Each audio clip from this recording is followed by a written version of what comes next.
What is the hardest job on earth? If you ask me, I'd say being a Marine. Okay, no, actually, one addendum. Being a pregnant Marine.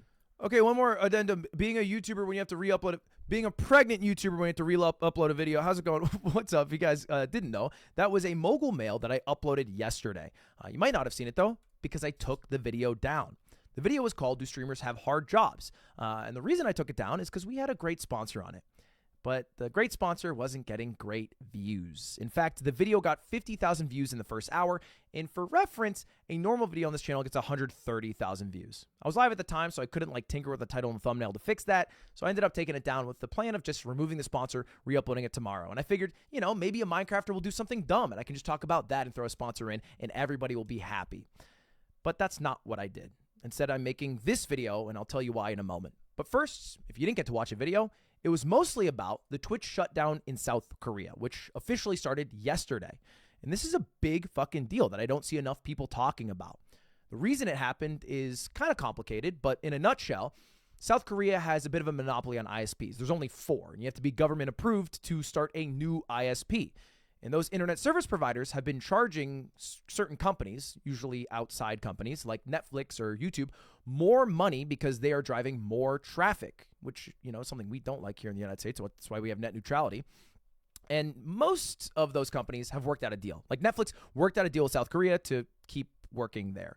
But Twitch, which has a similar issue, obviously they have a lot of bandwidth because of live streaming, couldn't work out a deal. And so they left the market, and Dan Clancy himself said that, we tried to reduce our source quality to 720p, maybe reducing server costs, but it is still 10 times more expensive to operate in South Korea, and there's basically no way to do it profitably, so we're leaving.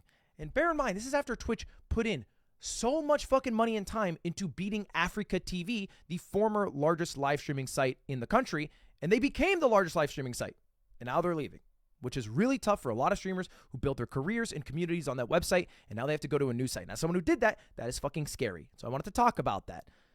But I also understand people don't, at the surface level, give a shit. What they really like is little dramas, little clicks, and, little Twitter likes. And so what I ended up using as a clickbait to talk about that video was a topic that has been trending on Twitter for 4 days now, which of course is about streaming perhaps being a hard job, harder than a real job, some people are saying. Where did this conversation start from? It seems like a silly thing to talk about. Well, it started from this clip on Hassan's channel. We'll watch it together here. A real job can be gruesome. A real job can make you very tired, but a real job doesn't suck the soul out of you. You know what I mean? In the same way that 9 hours of streaming absolutely will. And that soundbite has gone a bit viral. It's going to a lot of places. Now, let's give the full context of what he's saying there, because at the surface level, that sentence, a real job doesn't suck the soul out of you, is wrong. It's just flat out wrong. And I think Hassan on stream would probably say that, that was not the best wording. I should not have said that. What he was trying to talk about was this. There are obviously real jobs out there that are good comparisons. Service sector, people-pleasing jobs would be very similar. Those are good comparisons for a job that might drain your social battery. For context, I think customer service type shit. But if you're an accountant, or if you're even in sales, my interactions with clients was limited, way more limited than constantly having to do this for 9 hours. With a back and forth interaction for 9 hours.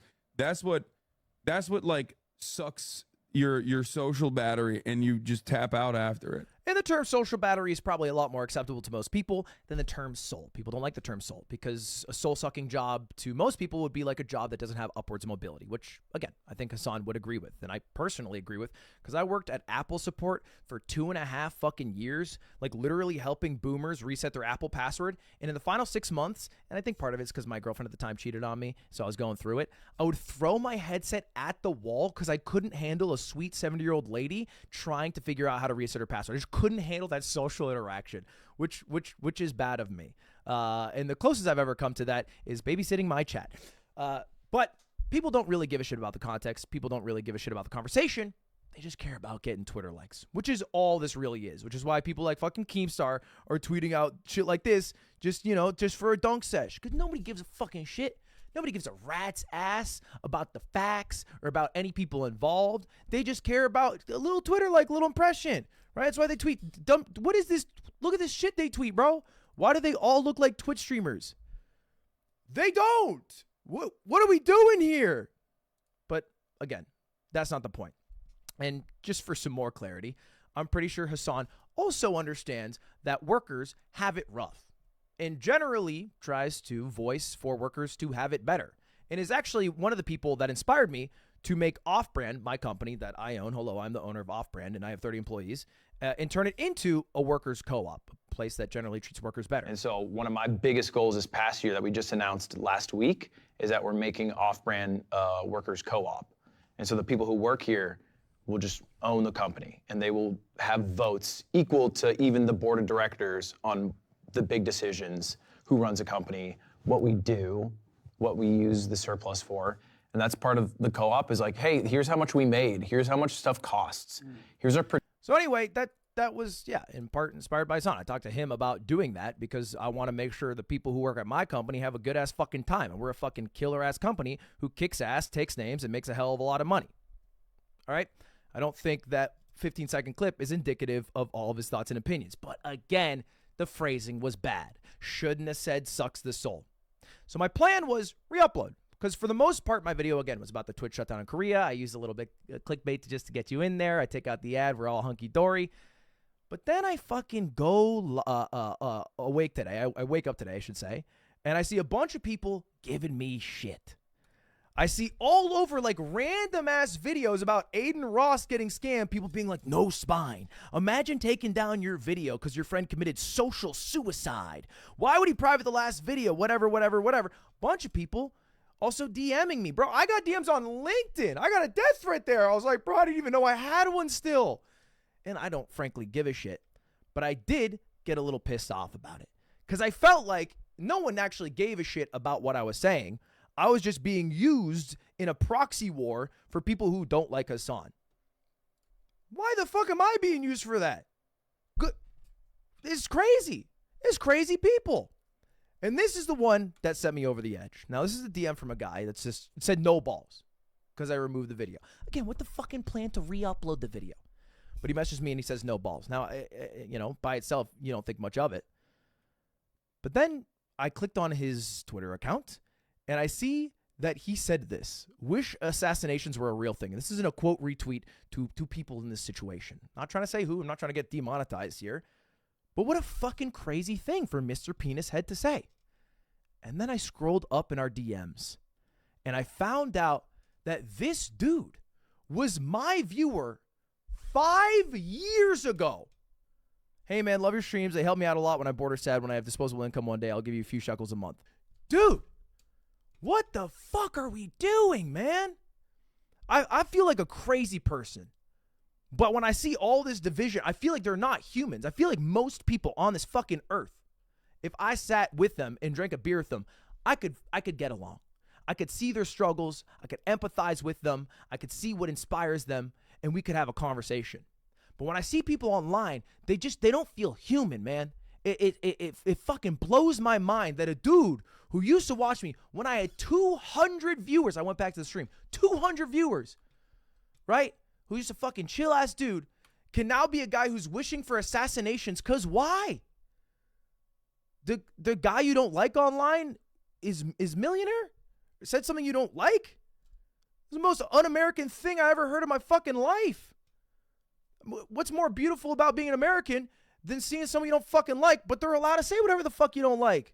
It blows my mind. Now, I do think there's a larger trend going on here where people are just kind of turning on streamers. You know, from the pandemic, where streamers grew a lot when a lot of people were struggling, it was perverse. Didn't make sense. Most people were struggling and streamers were thriving. I was thriving.